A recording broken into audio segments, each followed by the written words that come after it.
Hai Sobat Rebahan, selamat datang di channel hiburan kabar rebahan. Armin akan membacakan kelanjutan cerita novel yang sangat menarik, yang sangat seru, yang sangat menghibur, yang sangat membuat penasaran jika kita tidak mengetahui cerita kelanjutannya, yang sangat layak untuk diikuti dari awal hingga akhir. Tetapi sebelum melanjutkannya, pastikan kalian sudah subscribe channel ini dan aktifkan lonceng notifikasinya agar tidak ketinggalan jika admin upload video terbaru. Jika kalian menyukai cerita seperti ini, jangan lupa like. Jika berkenan, share juga ke teman lainnya agar teman-teman lainnya juga mendapatkan informasi dan hiburan di channel ini. Baik, kita lanjutkan di part ke 276 bertepatan dengan bab ke 1309. Itu dan aku tidak menyangka bahwa Yi Chen ternyata adalah Master Yi Chen. Di mata Dokter Saktisi sudah begitu dia Di mata Dokter Saktisi, Yi Chen adalah seorang naga asli di bumi.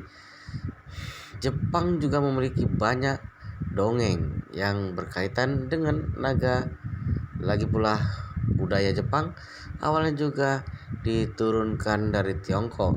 Jadi, budaya kedua negara tersebut perbedaannya sangat tipis. Dalam budaya Jepang, naga juga merupakan makhluk dengan kasta tertinggi dan statusnya hampir sama seperti dewa. Bagaimanapun juga, itu Nanako tidak habis pikir mengapa dokter senior seperti dia sampai menghormati anak muda seperti Yi Chen, bahkan menyebutnya sebagai naga asli di bumi. Tentu saja itu Nanako tidak tahu bahwa pengaruh yang dibawa Yi Chen terhadap Si Tianqi telah mengubah pengetahuan Si Tianqi selama puluhan tahun. Berdasarkan kemampuan medis Yi Chen, juga keahlian yang luar biasa dalam meramu obat di mata Si Tianqi, sosok seperti itu baru dia temui sekali dalam hidupnya, dan mungkin hanya ada satu orang seperti Yi Chen di dunia ini. Itu sebabnya Si Tianqi selalu menghormati Yi Chen. Belum lagi, Si Tianqi sendiri telah banyak mendapatkan keuntungan dari Yi Chen. Pil ajaib, penyembuh penyakit, pil permajaan, semua hal itu seolah membuka lembaran baru dalam hidup Si Tianqi.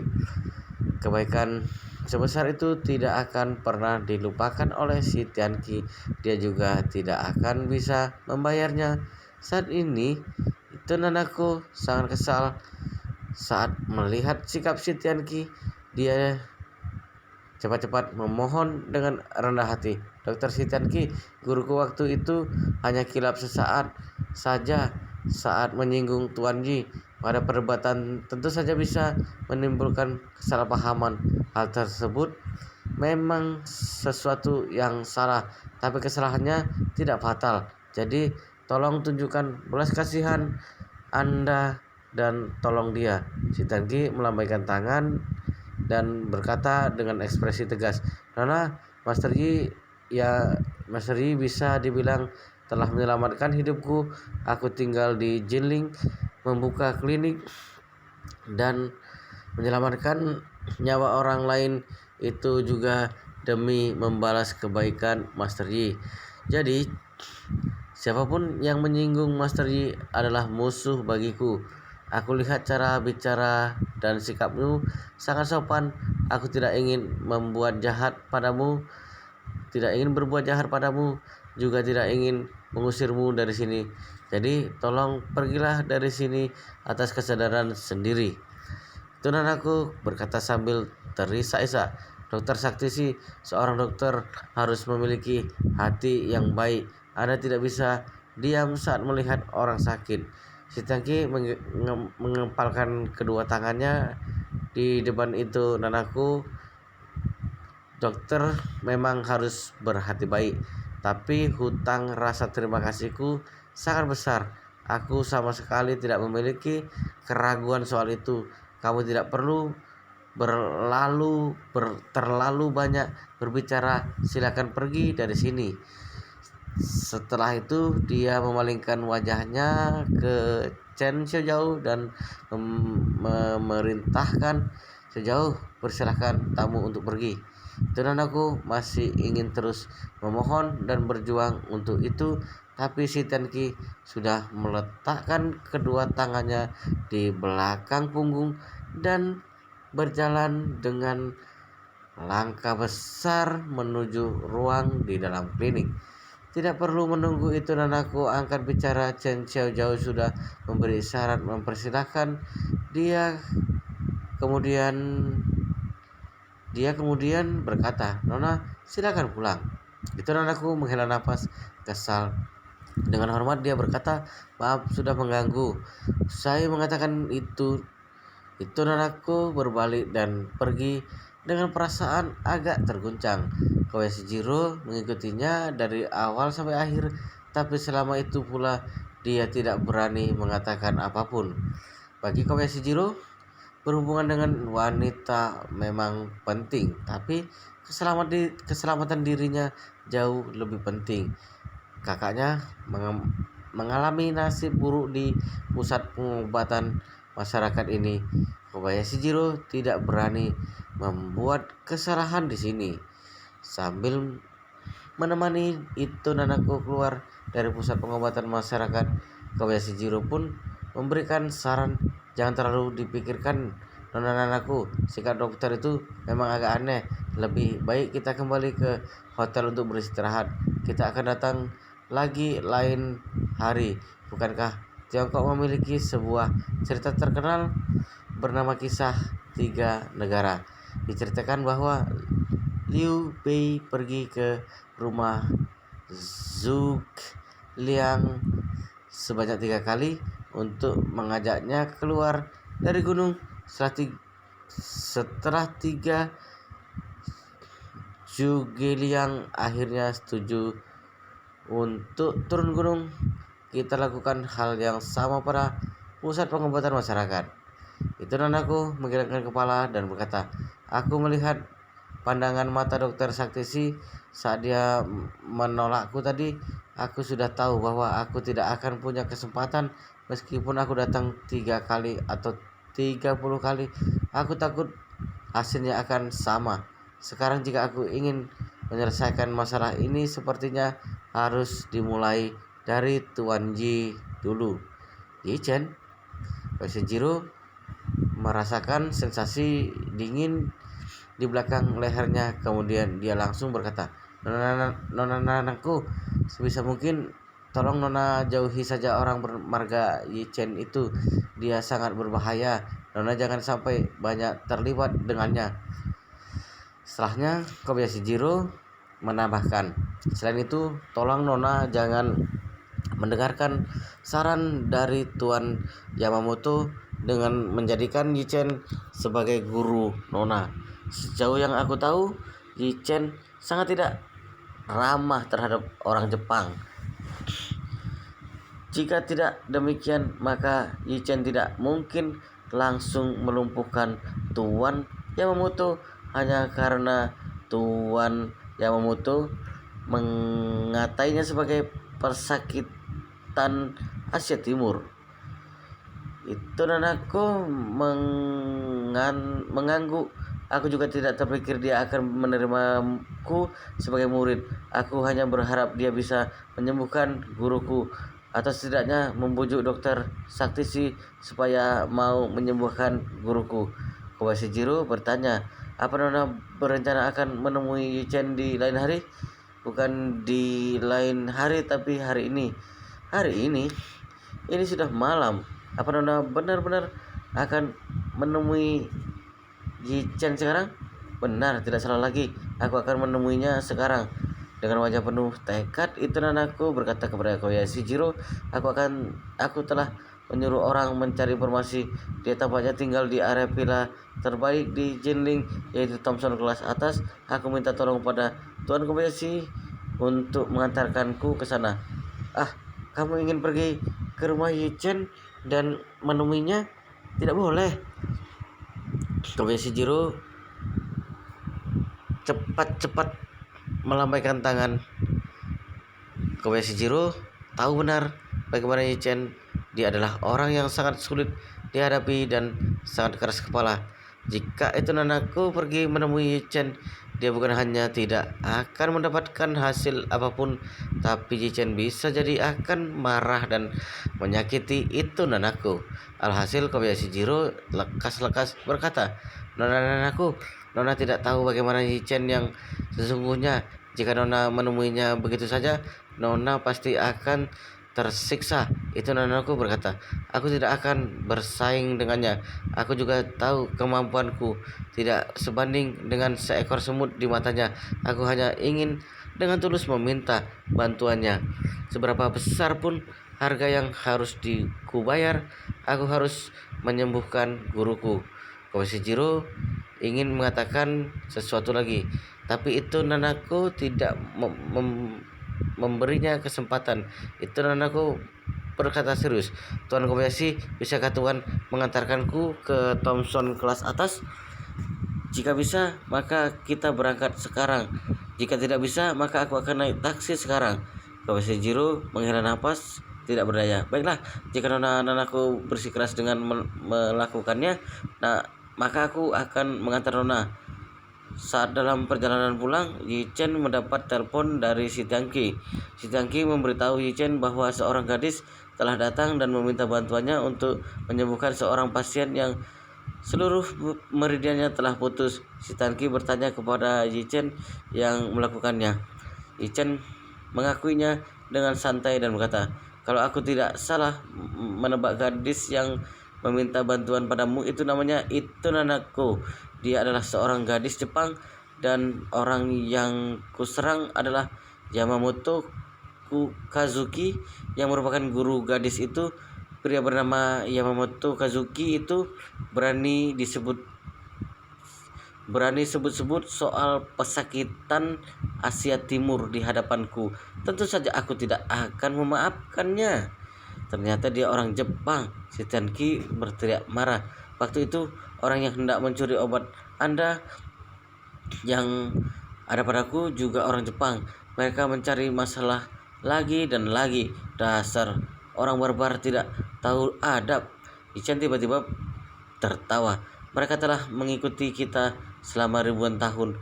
Sekarang karena mereka berkembang lebih cepat selama 300 tahun belakangan, mereka pun merasa benar-benar menjadi sombong. Tetua sih, kata barbar itu memang sangat cocok untuk mereka." Si Tiangqi berkata, "Master Yi, tenang saja. Aku tidak akan pernah membiarkan gadis itu masuk lagi ke pusat pengobatan masyarakat." Yichen tersenyum dan berkata, "Meskipun gurunya kasar dan sombong, tapi gadis itu sangat sopan dan tahu aturan. Jika dia datang lagi dan meminta bantuanmu, kamu boleh saja menolaknya, tapi jangan menyulitkannya. Orang Tiongkok selalu bertindak memakai akal. Satu hal tidak boleh mencampur adukan dengan hal lain. Kita tidak akan membunuh semuanya dalam sekali serang."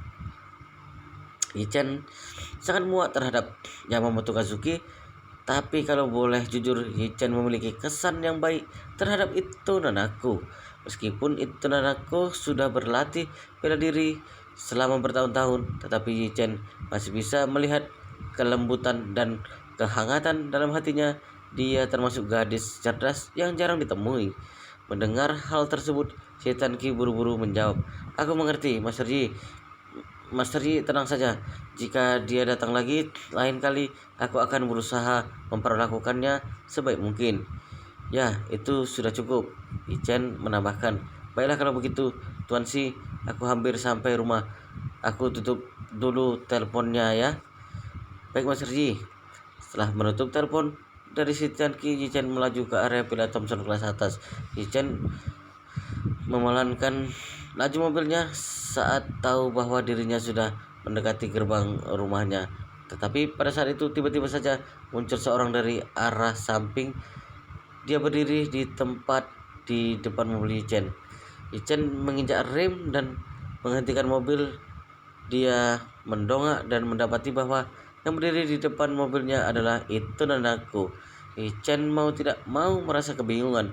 Gadis Jepang itu kenapa bisa ada di sini? Kekuatan Itu Nanako memang melebihi kekuatan orang pada umumnya. Jadi tidak mengejutkan kalau dia bisa masuk ke area Villa Thompson kelas atas.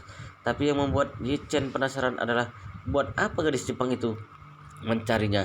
Saat ini itu anakku berdiri di depan mobil BMW milik Yi Chen. Dia tidak berbicara, hanya membungkuk dalam-dalam pada Yi Chen dengan wajah rendah hati. Yi Chen merasa tidak berdaya. Dia mendorong pintu dan turun dari mobil, kemudian berjalan ke depan gadis itu sambil bertanya, "Nona itu, apa yang kamu lakukan di sini?" Itu nanaku mendongak dan menatap Yi Chen dengan ekspresi gugup. Setelah ragu-ragu sesaat, dia tiba-tiba memeluk kaki dan berlutut di hadapan Yi Chen sambil memohon, "Tuan Ji, tolong Anda selamatkan guruku." "Menyelamatkannya?" Yi Chen bertanya sambil tertawa. Seluruh merindiannya di tubuhnya telah terputus. "Bagaimana mungkin kamu berpikir aku bisa menyelamatkannya?" Itu nanaku berkata dengan tenang dan penuh percaya diri. "Aku percaya pada penilaianku sendiri. Aku percaya Anda bisa menyelamatkan guruku. Guruku memang bersalah, tapi kesalahannya tidak parah." Yi-chan tersenyum singkat. "Kesalahannya tidak parah? Asal kamu tahu saja, yang dia hina hari ini bukan hanya aku seorang, tapi semua masyarakat Tiongkok. Kenapa kamu berpikir kesalahannya tidak parah?" "Aku tidak akan membahas tentang be- berapa banyak luka yang ditinggalkan orang Jepang pada Tiongkok. Kalimat persakitan Asia Timur saja sudah tidak bisa diterima sama sekali." Itu nanaku berkata dengan perasaan malu. "Yang Anda katakan itu benar. Aku tahu bahwa kalimat tersebut sangat kasar dan tidak sopan, tapi guruku sudah tua. Apakah Anda akan membuatnya cacat sampai mati hanya karena kalimat itu? Bukankah itu terlalu kejam? Selain itu, anak buah Anda sudah menuliskan kalimat tersebut di dahi guruku. Sekarang dia telah menerima siksaan dengan hinaan yang tidak manusiawi. Tolong tunjukkan belas kasihanmu. Tolong lepaskan dia." Chen berkata lirih, "Nona itu, aku akan memberimu satu saran." Itu nanaku tidak mengerti kenapa tiba-tiba Yi Chen ingin memberi dirinya nasihat.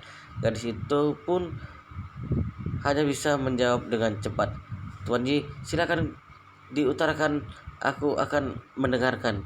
Yi-chan berkata, "Gadis sepertimu ini lebih baik kembali ke Jepang, carilah pria yang baik, kemudian menikahlah.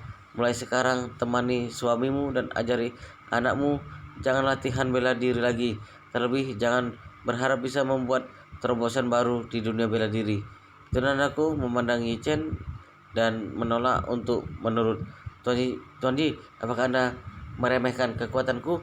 Meskipun aku tidak layak disebutkan di hadapan Anda, tapi setidaknya aku pernah memenangkan kompetisi mahasiswa tingkat 2 kali. Itu artinya aku lebih baik daripada kebanyakan orang, bukan?" Ichen tersenyum dan berkata, "Kekuatanmu memang lebih bagus di antara rekan-rekanmu, tetapi mentalitasmu tidak cocok untuk seorang seniman bela diri." Itu nanaku mengerutkan alis dan berseru, "Tolong diperjelas lagi, Tuan Ji." Ichen berkata, "Pertama-tama dalam seni bela diri, pertama-tama kamu harus melatih pikiran, lalu tubuh, dan kemudian keterampilan. Dengan kata lain, keadaan pikiranmu adalah yang terpenting, jauh lebih penting daripada kekuatan fisik atau jenis bela diri yang kamu pelajari. Tidak peduli kamu berlatih kickboxing, senda, jet kundo, karate, wing chun, atau tai chi, semua itu tidak penting. Yang penting adalah hatimu." Itu nandaku bertanya dengan tidak mengerti. "Hatiku? Ada apa dengan hatiku?" Ichen mendengus dingin, kemudian memandang rendah ke arah itu nanaku. "Hatimu dipenuhi oleh kelembutan wanita, tidak mau mengaku kalah. Pikiranmu tidak terbuka, tidak bisa tenang, dan tidak punya insting serigala." "Insting serigala?" Ekspresi itu nanaku menjadi tegang. Dia berseru, "Apa maksudnya? Apa itu insting serigala?" Ichen berkata, "Yang disebut insting serigala adalah tubuh yang kuat dan sifat yang kejam. Jika dalam kawanan serigala ada yang ditangkap pemburu, serigala lain akan berusaha menyelamatkannya. dan tidak akan memohon pada pemburu itu untuk melepaskannya. Jika seekor serigala dalam kawanan terluka, yang lain tidak akan berbaring di sebelahnya sambil menangis.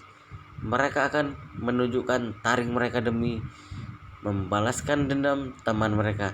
Jika bisa bertarung, maka bertarung saat itu juga. Tapi jika tidak bisa, mereka akan bersembunyi di semak-semak dan menunggu kesempatan yang tepat lalu menyerang lagi. Tapi seekor serigala sejati, mau bagaimanapun kondisinya, tidak akan memohon ampun kepada musuhnya. Seekor anjing Siberian Husky, mau sebesar atau sekuat apapun, tidak akan pernah bisa menjadi tandingan seekor serigala. Jadi, kamu sama sekali bukan seorang seniman bela diri sejati. Itu Nanaku berkata penuh amarah. Atas dasar apa Anda bilang aku bukan seorang seniman bela diri sejati?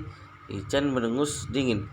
Kamu bukan seorang seniman bela diri sejati dikarenakan kamu memiliki 3 kesalahan. Kesalahan pertama, kamu kurang berlapang dada dan menerima kekalahan. Aku dan gurumu bertaruh dengan adil, dan sudah menjadi tugasmu menanggung hasilnya. Bahkan gurumu sendiri rela mengakui kesalahan dan menerima konsekuensinya, konsekuensi kegagalan. Dan kamu sebagai muridnya tidak bisa menerima itu dan malah datang memohon kepadaku.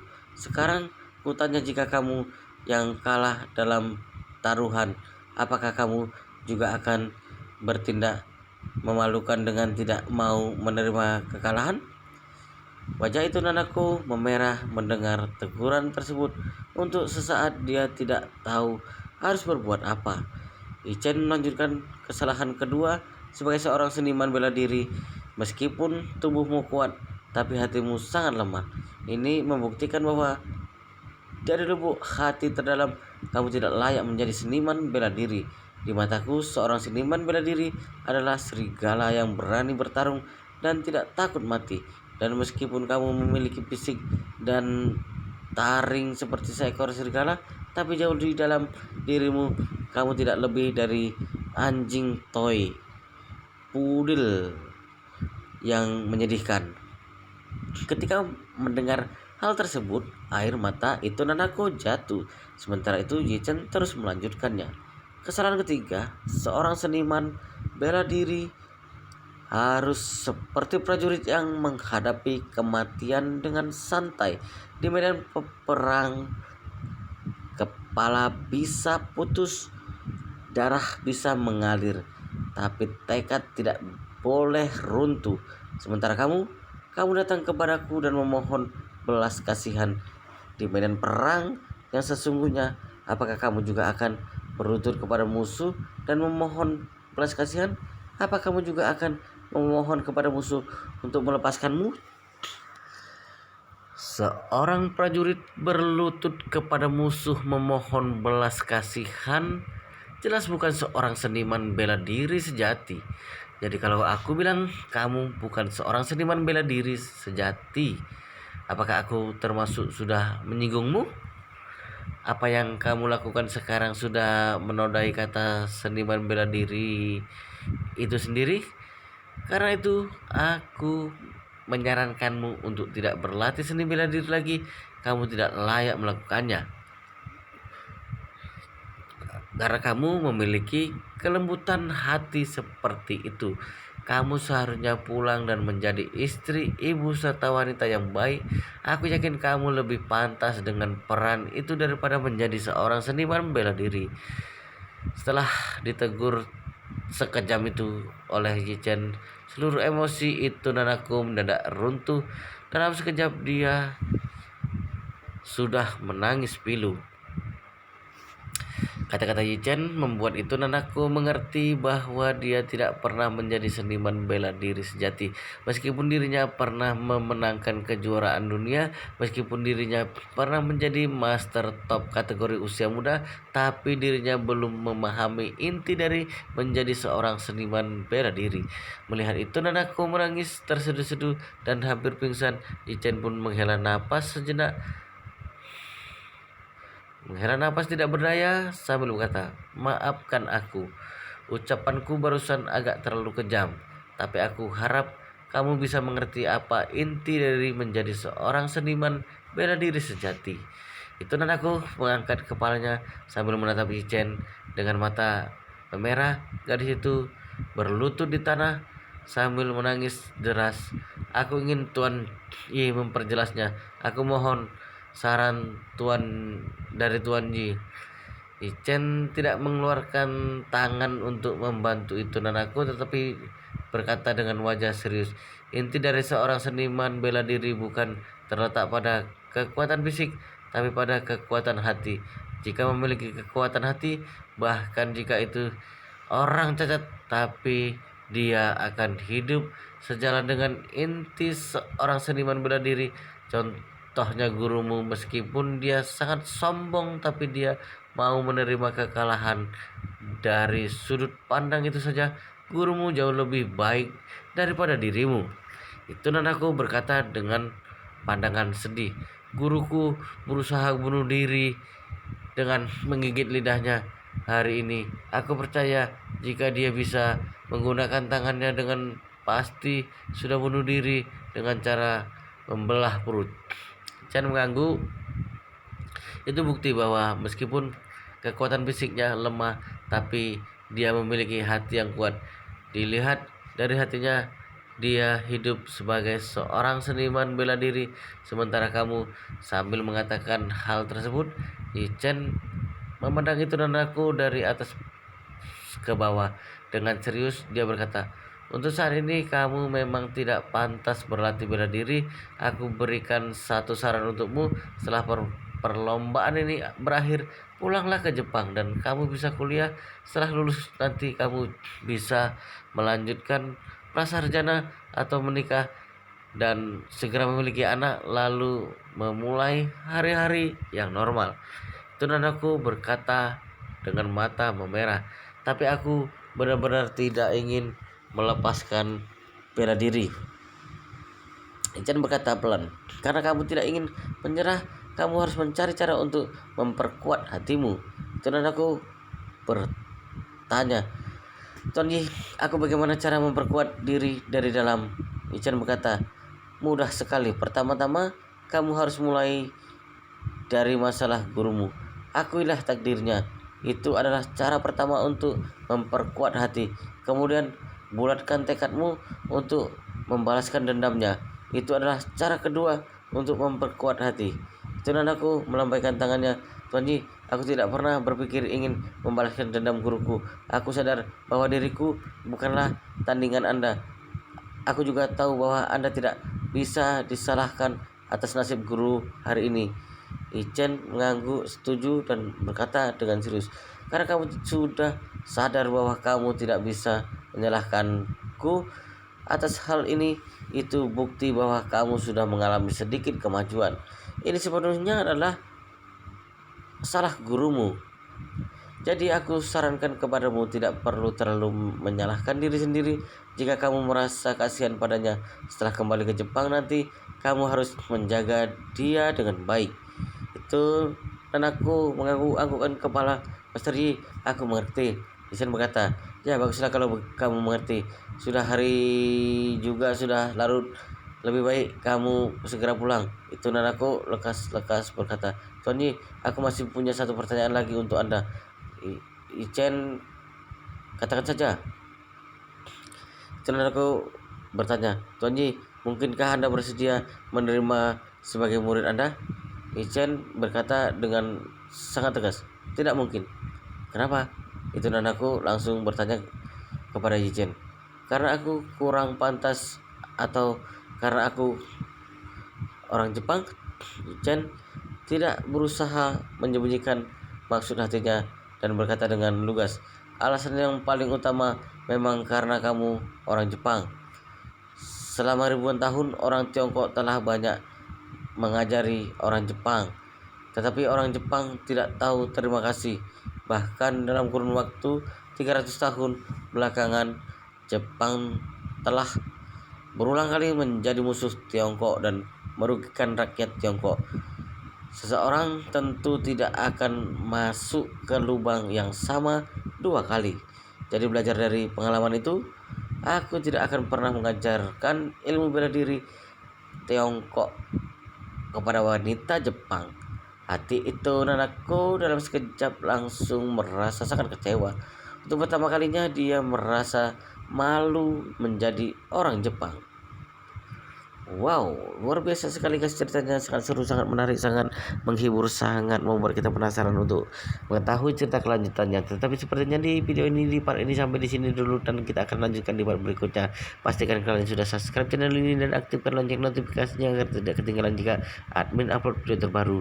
Jika kalian menyukai cerita seperti ini, jangan lupa like. Jika berkenan, share juga ke teman lainnya, agar teman-teman lainnya juga mendapatkan informasi hiburan di channel ini. Baik, kita lanjutkan di part berikutnya di video selanjutnya.